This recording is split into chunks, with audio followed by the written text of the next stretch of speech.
Hey everyone, Mr. Sujano here, your source for gaming, tech, emulation, and open source news. Let's get started. Alright, to kick things off, yes, camping again, yes, another absolutely gorgeous day. The weather's real nice and we're up at sunrise here. Oh, we've got a wild Mrs. Sujano, and so we've got a lot of news to go over today, so come along with me on my morning walk and let's talk some news. And first up on the docket, we're talking about NES emulation with Mesen CE, where CE stands for Subscribe to Mr. Sujano, or Community Edition, depending on how you wanted to interpret that. Anyways, Mesen CE has risen up here and also has contributions from Sour. Now, for those who may be unaware, Sour was behind Mesen, Sour was behind Mesen 2, and now Sour seems to be helping with Mesen CE. It is worth noting here, Mesen CE is more than just NES. I know I said NES emulation with Mesen CE. However, it does more than that. So taking a look at the GitHub here, it says Mesen Community Edition. Mesen is a multi-system emulator for Windows, Linux, and Mac OS. It supports NES, SNES, Game Boy, Game Boy Advance, PC Engine, Game Gear, and WonderSwan. Now, Mesen CE is a fork of Mesen 2. We've talked about Mesen 2 a bunch on this channel. If you are interested in learning more about this one, like everything we talk about, links are within that GitHub link in the bottom of the description below. I don't hide my sources. It is worth noting at this point in time, there is no stable release of Mesen CE just yet. And speaking about things that work with multiple systems, next up here, we're talking about emulation front-end RetroHrai. RetroHrai is for Android. It's up on GitHub, it's open source, it's free, and it's also on the Google Play Store. Anyways here, RetroHrai just got a brand new update. So at the time of filming, RetroHrai version 0.5.0 Alpha 4 is the latest and maybe greatest update. I say maybe because it's still in alpha, so there may be bugs and issues with it. But they say here, this new alpha brings retro achievements integration, lots of UI changes, and quality of life improvements. Now, I'd say obviously people who are huge fans of retro achievements are going to like this update here. On top of that, there's a new look, classic and retro themes. Classic is the original look, refreshed with new button styles and blur effects. Retro is a brand new style that simulates the feel of physical retro devices. Old consoles, cassette players, etc. There's a CRT barrel effect and a retro sound pack. Additionally here, the app drawer got a massive redesign. For platforms and emulators, PC Engine has been added. They say here better Atari Jaguar and TurboGrafx support. The app now recognizes the ESDE front-end folder structure for these platforms. And they've added in Nether, SX2, turnip forks, EmuCore 5 or EmuCore V and X and Banner Hub. And speaking about names with Emu in them, we briefly mentioned EmuCore. Next up here, so stupid. Next up here, we're talking about EmuReady. Anyways, EmuReady, for those who are unaware, is like, sorry, I'm laughing at my own dumb jokes. EmuReady is a community-maintained emulation compatibility platform. We've talked about EmuReady a bunch in previous videos, and I gotta get it together here. It just got a brand new update to version 0.13.0. Now, realistically, this is a really big update for EmuReady. For users, profile pages now include separate areas for bookmarks, followed games, followers, following, friends, blocked users, and even more.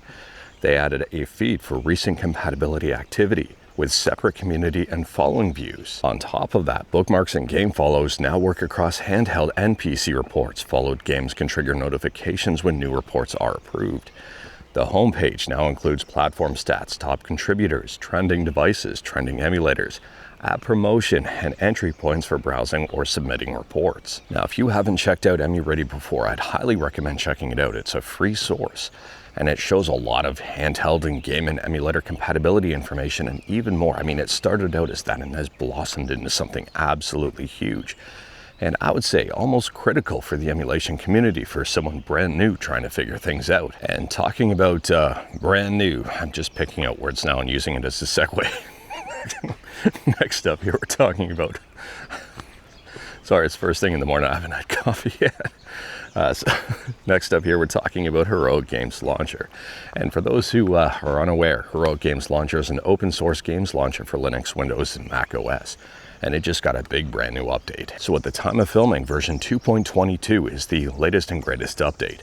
And they say this new release of Heroic comes again with pretty exciting features like the ability to edit basically any game in your library. You can edit the game name, the card, and cover images. As a bonus, now side-loaded games also supports cover images. On top of that, the new console mode now supports some requested features like the ability to install an update or skip update for games and more. The new deals screen also has some improvements like hiding the owned games and show wish-listed games. There are also several fixes, especially for Ubisoft titles from Epic Games and more. And if you are interested in this one, I do recommend checking it out. They even have videos showcasing how to edit a game. And speaking about games, next up here we're talking about Stop Killing Games.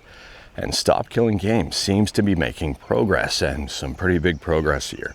So this is reported up on Gaming on Linux. Feel free to check out the article for more information. But it says here, the Stop Killing Games group are celebrating an initial early win for the California Protect Our Games Act as it passed a key hurdle. So they say right here, as of May 14th, the California State Assembly Appropriations Committee voted yes, 11-4-2 against, to move the bill forward to the Assembly floor after amendments to target newer games. It specifically mentions available for purchase on or after January 1st, 2027. So this wouldn't really impact games that have already been made, but maybe future games. Now, I know some people might not necessarily be happy that this won't apply retroactively to games. But the fact that there's now a line drawn in the sand, and if this gets into law, I mean, that would be a huge win overall. That means looking forward, games are not going to die, per se. We'll have to wait to see what happens here. I'm guessing there's going to be a whole lot of lobbying against it, a whole lot of money thrown against this thing by big corporations. And I'm hoping this doesn't turn into whoever has the biggest wallet makes the laws, but you never know. I'd say at the very least here, this is a massive win for the Stop Killing Games initiative, and I'm hoping that things continue to go well for the campaign. Next up here, we're talking about Forza Horizon 6, and if you're a fan of racing games, you might be excited to know this fun fact. So it seems that Forza Horizon 6 is considerably more popular than Forza Horizon 5. At the time of filming, Forza Horizon 6 on Steam has double the player count Forza Horizon 5 ever did. Now, it is worth pointing out when I say double the player count, I mean concurrent player count, players playing at the exact same time. Because I don't know if the game has sold more. I don't think the game sold more than Forza Horizon 5 yet. But at the same time, taking a look on Steam, for people playing at the exact same time, it was 81,096 for Forza Horizon 5. For Forza Horizon 6 at the time of filming, the all-time peak is 172,093. That is over double. But speaking about selling a lot of copies, next up here we're talking about Subnautica 2. And it's been reported that Subnautica 2 has sold over 2 million copies on its first day of early access. That's insane. With over 600,000 concurrent players as well. So taking a look, like, that has stomped Forza Horizon 6, and this is really good for Subnautica 2. Now, it is worth noting the concurrent play count is for more than just Steam, because on Steam it's a little over 451,000, which again is quite a bit. So it looks like a lot of people were waiting for Subnautica 2, and well, let me know your thoughts if you've checked it out. Let me know your thoughts about Forza Horizon 6. To be honest with you, I haven't picked up either game yet. Next up, we're shifting to games and talking about hardware. Kinda. I mean, hardware is a generous term because these things are more soft than hard. We're talking about here, we're talking about Sonic and Crocs. If you're a fan of Crocs, you might like this one here. It's been announced that Sonic the Hedgehog and Croc, the collaboration, will return May 19th.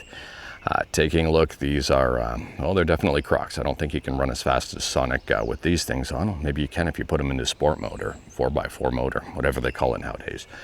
They are red and white Crocs with some Sonic little like things on them. I forget what they call them. They're like little things that plug into the holes. Definitely not up my alley, maybe up yours. Let me know your thoughts. Next up, we're talking about Windows game emulation on Android with GameNative. And in this video, we're not talking about some big GameNative update. That'll probably be on the way. They're always working on the emulator. But we're talking about something a little bit different. If you're on Discord, you may want to check out GameNative Discord. Because they're doing game giveaways. So they say here, introducing GameNative game giveaways. Almost a tongue twister. Starting today, we're giving away PC game keys weekly, different games each week, drawing in their giveaways channel. So this week's games, 5 winners will get to pick from the list in draw order. BioShock Infinite, Middle-earth Shadow of Mordor Game of the Year Edition, Oxenfree, Gunpoint, and Going Under. So if you are interested in giveaways and probably pretty good odds to win something, given that the community is absolutely massive with millions and millions and millions of people in it, chances may be better than some other places for game giveaway. And also on top of that, if you're interested in GameNative, the Discord is a great place to connect with people, especially if you need to troubleshoot anything. And speaking about games running in Windows, so maybe in also a whole bunch of other platforms. Next up here, we're talking about New Super Mario Bros. Wii running in Google Chrome. This is really interesting overall. So Chad Hyatt has a tweet here, and again, if you're interested in reading it, you know where the links are. And I guess this is web GPU backend progress on Dolphin WASM. And significant progress seems to have been made. Let me know your thoughts on this one. This is literally all I've got in this news segment. And speaking about interesting projects, next up here, we're talking about Flappy Bird on Android. And taking a look on GitHub here, and they say Flappy Bird in C APK size is less than 100 kilobytes. So at the time of filming, version 1.9 is the latest and greatest version. If you can say a version of Flappy Bird is the greatest. I would say though this is I don't want to say it's a technical marvel, but it is pretty interesting given that the APK on this one is so small. So at the time of filming here, the APK size is 91.9 kilobytes. And speaking about stuff for Android, next up here we're talking about PlayTranslate. We've talked about this one a few times on the channel. A lot of people seem to be really excited about it. It is a real-time game translation Android app built for both language learners and people who just want to play. As someone who is failing but still trying to learn Spanish, something like this comes in handy. Anyways, here they say supports 21 game languages and 59 user languages. And PlayTranslate just got a brand new update. So at the time of filming, PlayTranslate version 2.1.0 is the latest and greatest. And as for what's new here, there's improved offline translation, translate multiple screens simultaneously, Anki expert overhaul, OCR improvements, quick settings tile, and polish and fixes. Last up here, we're talking about Windows on an N64. Yeah, you heard that right. I probably should have done this segment right after the GameNative segment because then it would have been Windows to Windows. But here we are, and no, I'm not going to fix it editing because I just record as we go, and what we get is what we get. So anyways, here we're talking about Windows on an N64 here, and Throaty Mumbo has a brand new video I would recommend checking out. It's fascinating.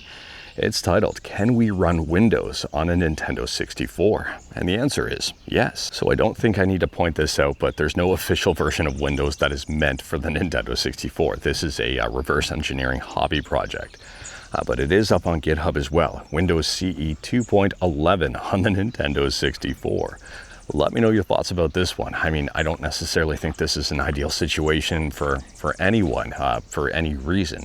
I don't know why you'd want to run Windows on an N64, use an N64 to run Windows, or why you'd want to run Windows CE 2.11. But anyways, here, at the same time, I do find this stuff really fascinating, and I do recommend checking out the video. Stuff like this to me is super neat. But anyways, that is all I've got for you in this one. Straight to the point, all stuff and no fluff. Unless you saw a fluff or two flying around in the background, and I'm betting you did. Thanks for coming along with me on my morning walk, and if you like this video, leave a like. If you didn't like this video, leave a like. Hit that subscribe button, check out my other videos, don't tempt fate. Save your state.